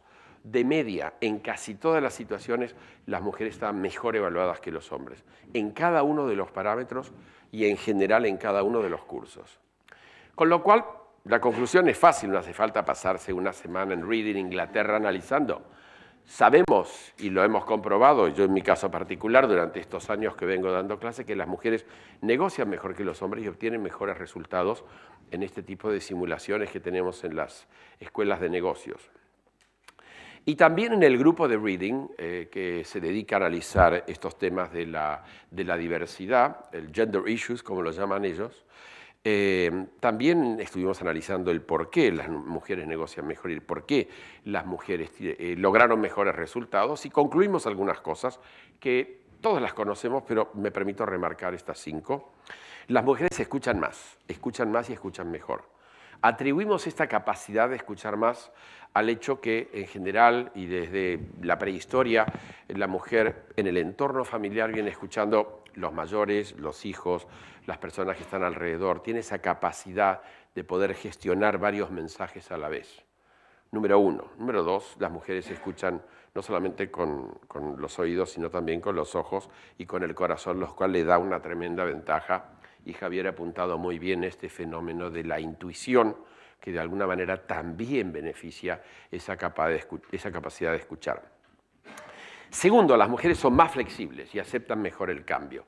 Una interpretación de uno de los participantes, la doctora Kaufman, una socióloga catedrática de la Universidad de Alcalá y que ha profundizado mucho sobre los temas de género, dice: las mujeres están muy acostumbradas al cambio a lo largo de su vida. Cambia su cuerpo cuando tienen hijos, cambia su cuerpo sensiblemente y por lo tanto esta capacidad de cambio les da también una capacidad de aceptar el cambio mejor y por lo tanto tienen más flexibilidad de la que tenemos normalmente los chicos. Tercero, las mujeres gestionan mejor por el hecho de que su responsabilidad en general a lo largo de la historia ha sido el manejar varias cosas a la vez, gestionan mejor varios temas que los chicos que a veces funcionamos solamente en forma primaria.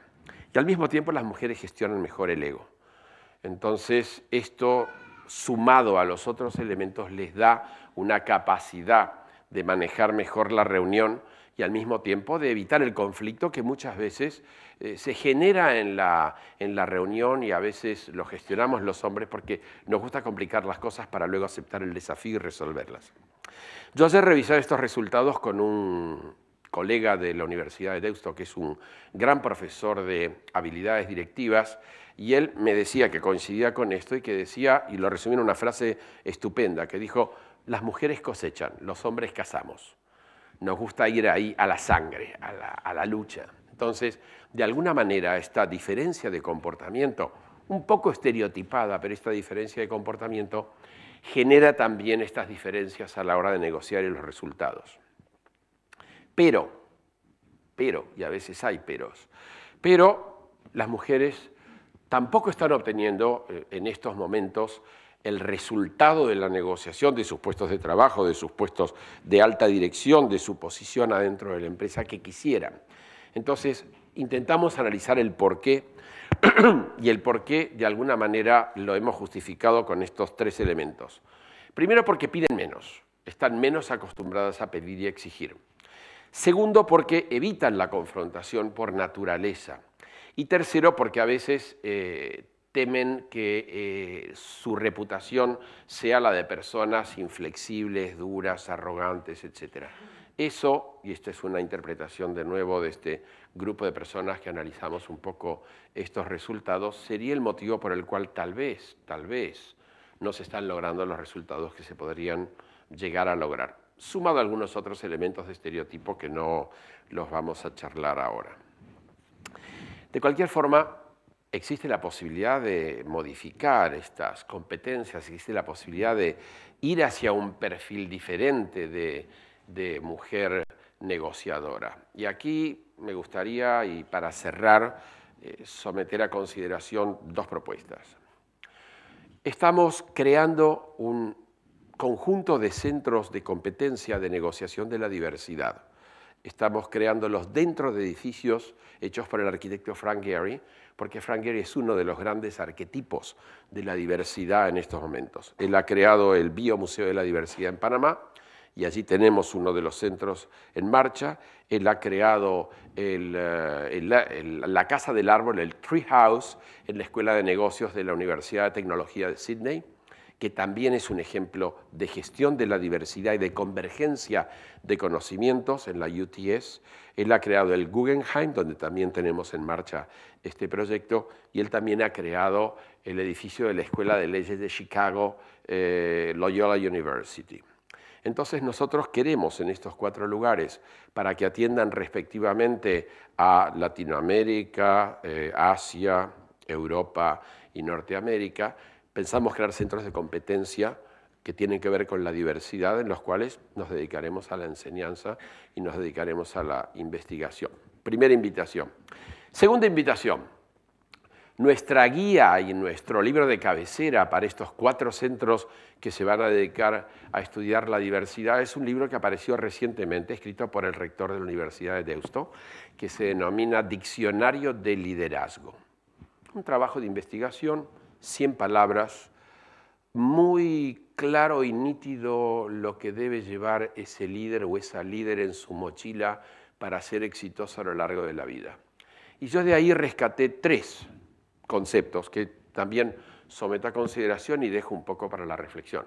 El primero, el autoconocimiento, y ya lo mencionó nuestra primera ponente. El segundo, ser fuerte. Y el tercero, saber decir que no.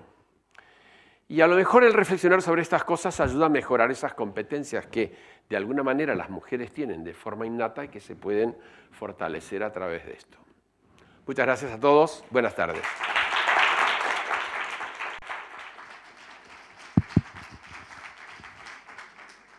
Muchas gracias, Ricardo.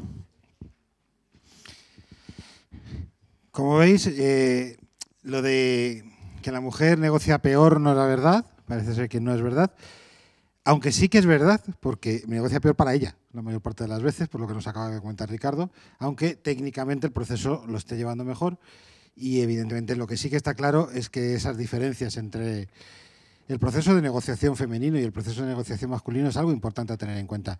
Y desde luego yo creo que lo que nos llama esto la atención es una cosa muy importante a tener en consideración. Parece ser que una cosa que en principio parece poco dada a las diferencias de género, aparecen diferencias de género. ¿No sería interesante hacer un análisis de las diferentes, llamémosle competencias, habilidades, destrezas, lo que sea, en donde veamos realmente si existe no un patrón masculino o un patrón femenino, sino que un patrón que sea mejor, más adaptado, más óptimo y que nos permita alcanzar mejores resultados en general? Deberíamos tener algo que nos permitiese concluir eso y evidentemente todo esto pasa por un primer conocimiento de la situación real, no los estereotipos, no eso del estilo masculino de negociación, el estilo femenino de negociación, la conciliación, no. Hay que ver qué es lo que está ocurriendo y a partir de ahí empezar a desarrollar y quedarnos con lo mejor e incluso desarrollar modelos formativos que nos permitan optimizar los procesos pues, en negociación, en liderazgo, en gestión de personas, lo que sea. Y vamos con la última charla de hoy. Una charla que nos ha salido, o le ha salido a nuestra ponente, muy musical. Nuestra siguiente ponente es Ximena Muñoz y nos viene a hablar de... Bueno, hay 4 palabras, porque aunque parezca que hay más, realmente hay 4.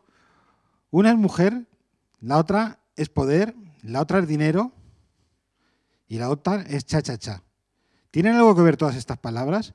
¿Sobra alguna? ¿Sobra poder? ¿Sobra dinero? ¿Sobra cha-cha-cha? ¿Sobra mujer? Bueno, pues que venga ella y que nos lo cuente, que nadie mejor.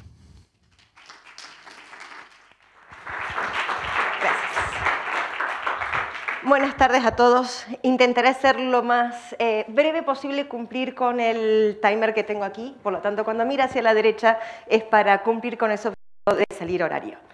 Pues la idea de estas 3 palabras, de estos 3 conceptos, mujer, poder, dinero y cha-cha-cha, ha sido gracias a Alicia Kaufman, que es quien me inició en esta investigación de estos 3 elementos que me los presentó como una trilogía. Y me dijo, y siempre todas las relaciones de a 3, seguro que sale algo mal. Y conforme fuimos investigando, me di cuenta que no era un triángulo y que tenía una capacidad de maraña y enriedos y elementos que hacían que la suposición de un triángulo era más fácil. Y en realidad la relación entre mujer, poder y dinero está todavía demasiado enrevesada. La intención de estos 18 minutos que tenemos es intentar ponerlo alineadito, intentar poner los 3 elementos lo más claros posibles. ¿Qué pasa entre la mujer, el poder y el dinero? Y cuando los alineamos nos damos cuenta de una cosa clara y nítida. Tenemos un problema.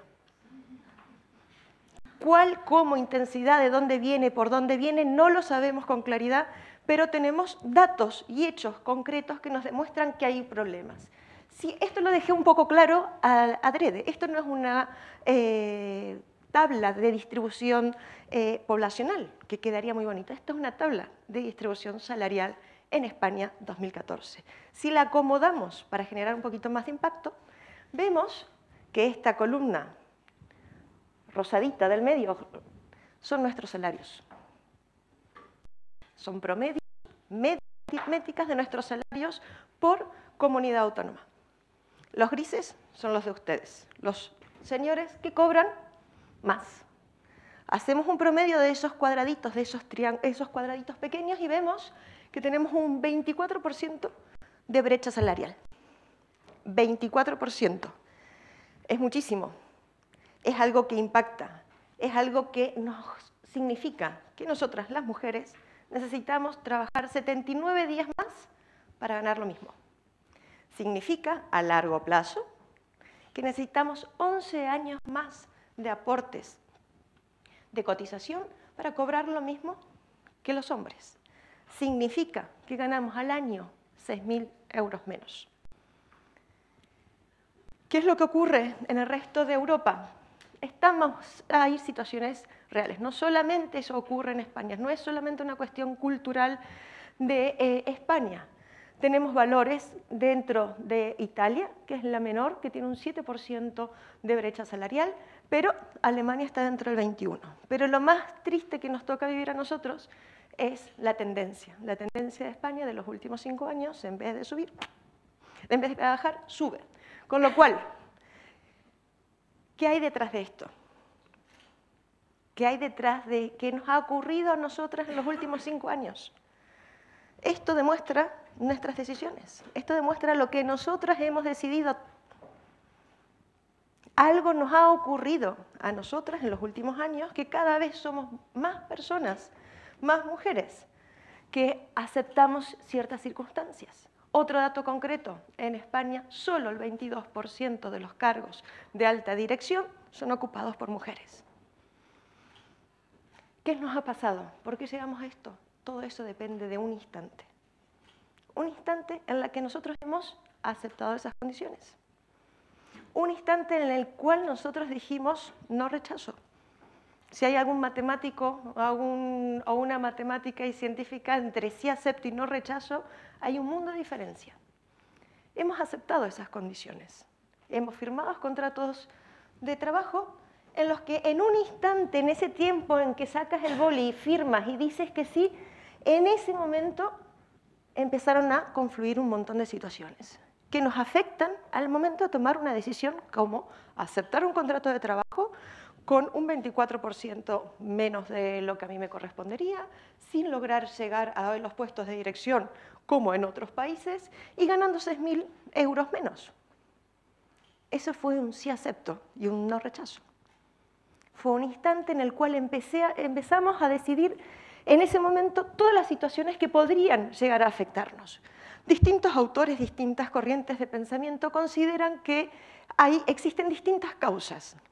Sin duda, están las causas más externas que están relacionadas con la cultura, con la educación, con los mandatos familiares que hemos recibido, que evidentemente están asociados a la cultura, a las condiciones de mercado. Piensen en Ada. ¿Ada hubiese negociado su salario?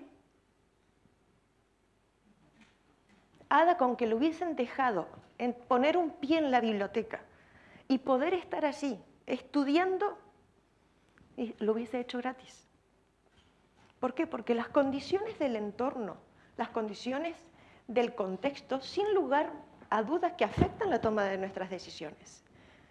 También afecta la competencia.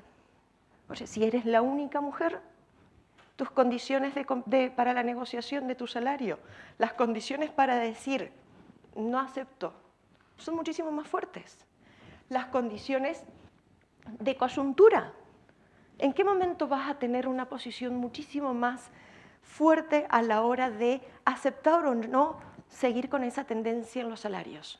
Cuando estás en una situación de crisis, el país está en una situación de crisis o estás en una situación de crecimiento. Sin duda que afecta. Afecta totalmente las oportunidades, las alternativas y las opciones que tienes. Todo esto ocurre en ese instante en que decimos sí acepto. Pero no es solamente eso. A nivel intermedio hay una serie de elementos que nos generan en ese instante a decir sí acepto y lo contrario, a no rechazarlo. Son las necesidades. ¿Con qué necesidades está la mujer en ese momento de aceptar esas condiciones de trabajo? ¿Cuáles son sus preocupaciones? ¿Cuáles son sus comportamientos? ¿Cómo reacciona? En ese momento en que dice, a mí me gustaría ganar más, pero no lo expresa. Yo valgo más, tengo más elementos para incorporar, tengo otros valores. ¿Por qué yo gano menos y él gana más? Pues a lo mejor porque en ese instante, cuando estábamos analizando y nos veíamos afectados por este mar de elementos, no hemos reaccionado. Pero no es solamente esto, somos mujeres y todos los hombres sobre todo saben que las mujeres somos muy complicadas. Tenemos niveles que nos afectan en niveles externos, intermedios y a su vez un nivel más, que son los más relacionados a nosotras, las que comentaba Silvia, de ese lugar ahí más oculto que a lo mejor no relacionamos, que es cómo reaccionamos. ¿Cómo reaccionamos ante los miedos, ante la incertidumbre? De nuevo, ese autoconocimiento, ¿cómo gestionamos? Cuando Silvia nos invitaba en la primera ponencia a que veamos en qué posición estamos de autoconocimiento. Cada uno sabe esa posición, pero nos ayuda a seguir trabajando sobre cuáles son nuestros impulsos, cuáles son mis deseos, qué cosas estoy haciendo para conseguir esos elementos. Todo esto nos ocurre en un instante. Todos se sabe que las mujeres somos multitasking, somos mucho más que multitasking, porque todo esto lo hacemos en un instante. Y por eso que estamos al final un poco enrevesadas. ¿Y qué es lo que yo intento invitarles a partir de ahora? Es ayudarlas a decir no, a lo que nos invitaba también Ricardo, de decir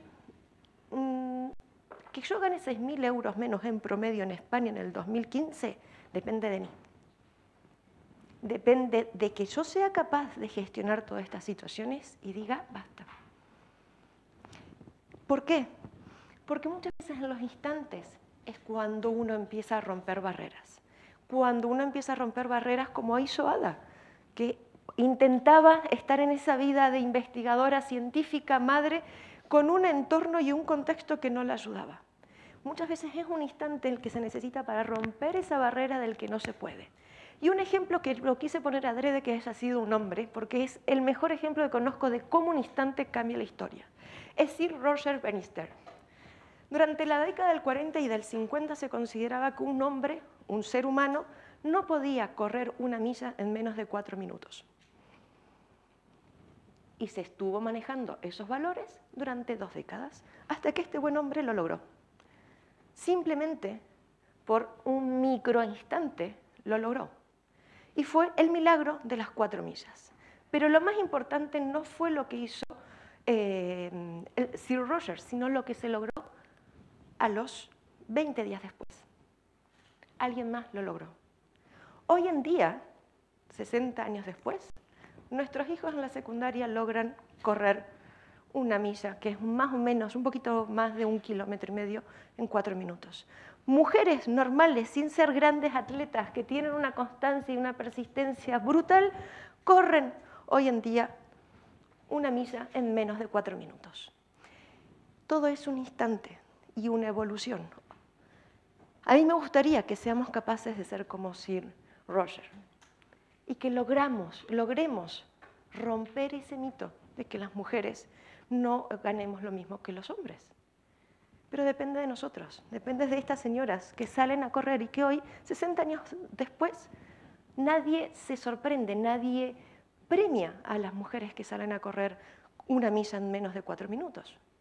Ojalá que en menos de 60 años nadie tenga que venir a premiarnos porque estamos ganando exactamente lo mismo, un hombre o una mujer, en las mismas condiciones, con los mismos conocimientos, con las mismas habilidades.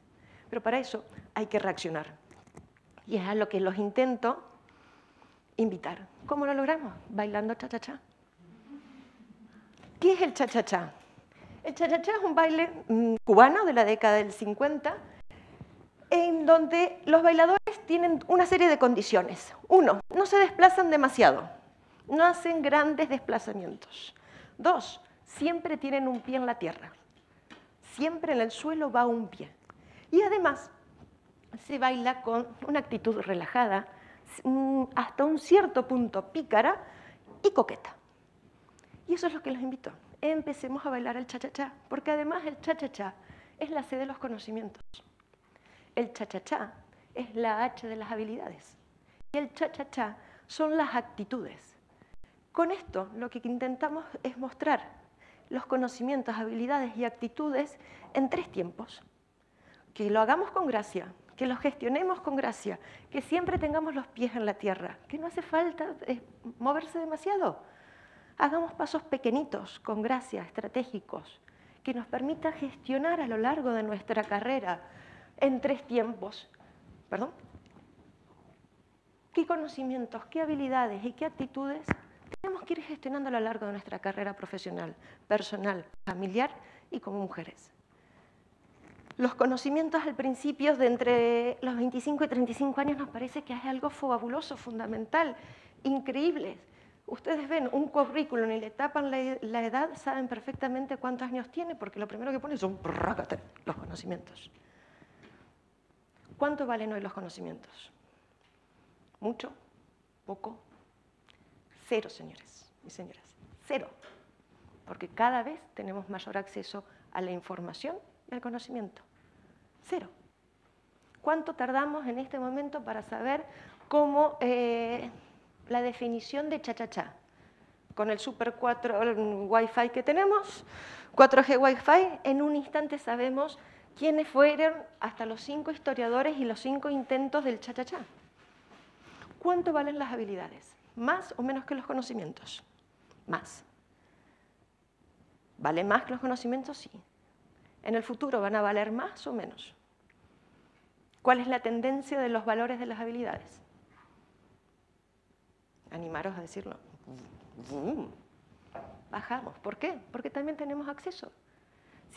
Simplemente pones how to en Google y puedes hacer desde un cheesecake fabuloso hasta la implementación de un plan de marketing en mercados emergentes de productos innovadores en tecnologías aplicadas a los bioalimentos.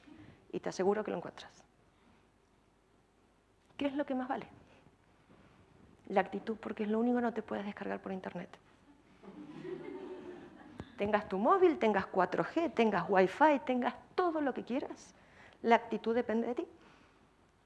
La actitud es lo que más va a valer a lo largo de nuestras carreras, en esos 3 tiempos que tenemos en nuestra carrera personal. La actitud es sobre lo que nosotros debemos trabajar. Y sobre la actitud es la capacidad que nosotros tendremos de desarrollar justamente en este instante toda esta maraña de situaciones, simplificarlas. Y mi invitación es una invitación a la acción. Empecemos a hacer pequeños pasos para lograr ese cambio. ¿Y cómo se lo logra? Creando el cambio. Esta es una pequeña herramienta que me permite en 5 pasos lograr el cambio. ¿Qué es crear? ¿Qué es lo que necesitamos para crear? Primero es conocer, ese autoconocimiento que decíamos al inicio. ¿Qué es lo que yo tengo que cambiar? ¿Qué es lo que tengo que modificar? ¿Cómo estoy? ¿Cuál es mi autoevaluación? ¿Cuál es mi autoconocimiento? Rediseña.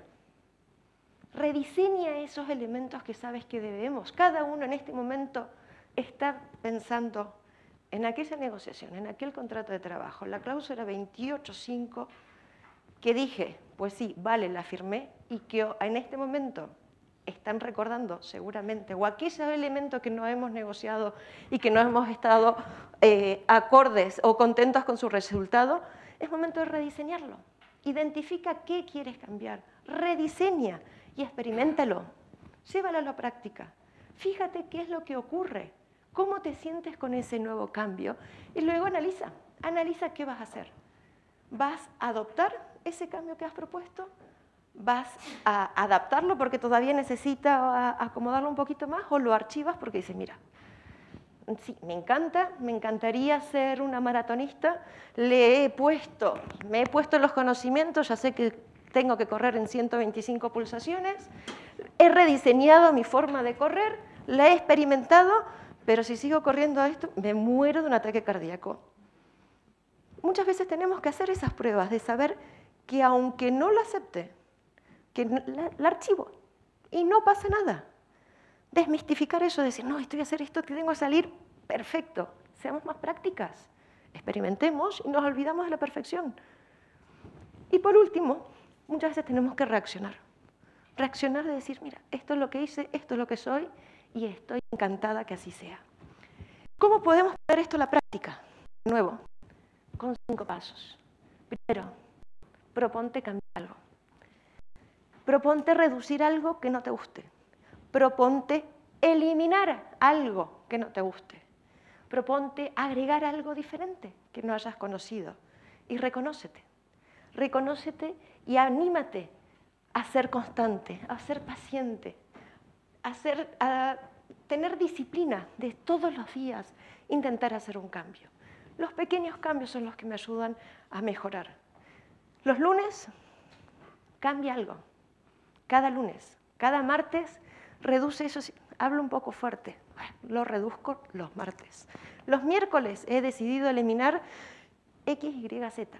Los jueves, agrega algo diferente. Y el viernes, reconócete. Diviértete contigo mismo. Vete a tomar algo porque has empezado a bailar el cha-cha-cha. Muchas gracias.